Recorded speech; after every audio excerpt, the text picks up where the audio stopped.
Muna-munang paningkamot sa construction worker nga sila Jerwel Montibon ug Dante Dente aron dunay mapadala nga kwarta nga ikasuporta sa ilang pamilya dito sa Maitom, Sarangani Province. Kalsada, ilawom sa maamagtuod flyover ang ginatrabaho karon nila Jerwel ug Dante. Above minimum lang jutay ang ilang sweldo kada adlaw. Sumala nila dili kiniigo sa ilang kaugalingong panginahanglanon na apa ang ilang pamilya. May gani kay libre ang ilang gipuy-an diri sa Davao City kay doon na sila bank house. Pangkonsumo na lang sulod sa kasimana ang ilang kinahanglan. Tama na pod. Di pod yung nga paigop. O kuan sir, guna-unahon dili sir oy. Kay napa may mga estudyante kusa kung ginikana na suportahan. Kulang. Pipila lang sila Jerwel ug Dante sa mga trabahanting nang hinaot nga unta dunay laing hugna sa usbaw sa suhulan.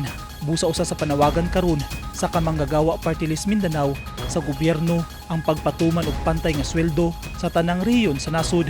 Tungod ako sumala pa og epekto sa kinabuhi sa usa ka trabahante ang lahi-lahi nga sweldo bisan parehas ra ang gibayad nga buwis sa mga Pilipino. Sa kasamtangan nga sistema dili parehas ang minimum wage sa matag rehiyon. Dugang sa Kamanggagawa Party List Mindanao, usahay mahal pa ang presyo sa mga palaliton sa probinsya kung ikumpara sa National Capital Region. Pero pag abot sa ato ang mga sweldo, hilahi nila.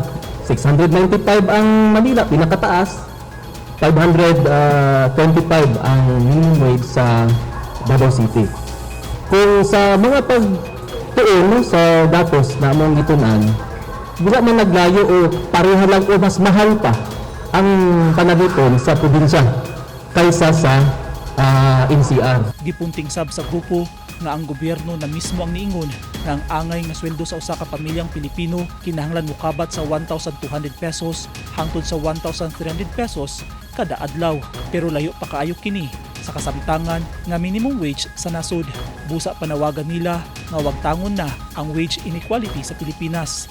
Ato ang naming buhutagon, buwagon, ang gamon, ang inequality pag-abot sa gisgutan ng sweldo sa tibuok Pilipinas, sa tibok nasod.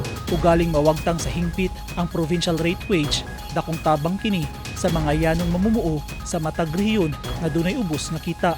Sama ni Jerwel ug Dante nga taga Sarangani Province. Mas mayo sila.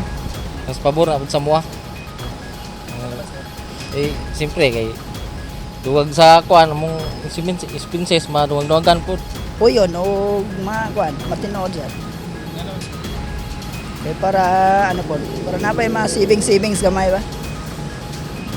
Kaya kung maura permente ang rate, kulang. Gipasabot sa Kamanggagawa Party List Mindanao, dili ayuda ang solusyon sa problema sa kapobrehon, kundi hustisya sa sweldo. Kinahanglan sumala pa nga ipatuman ang tinuod nga reforma sa wage system sa nasud aron matubag ang dugay na nga problema sa kapin 18 milyon kapamilyang Pilipino nga nag-antos sa kalisod. Eugene Hinutan, Newsline Philippines. Stay safe.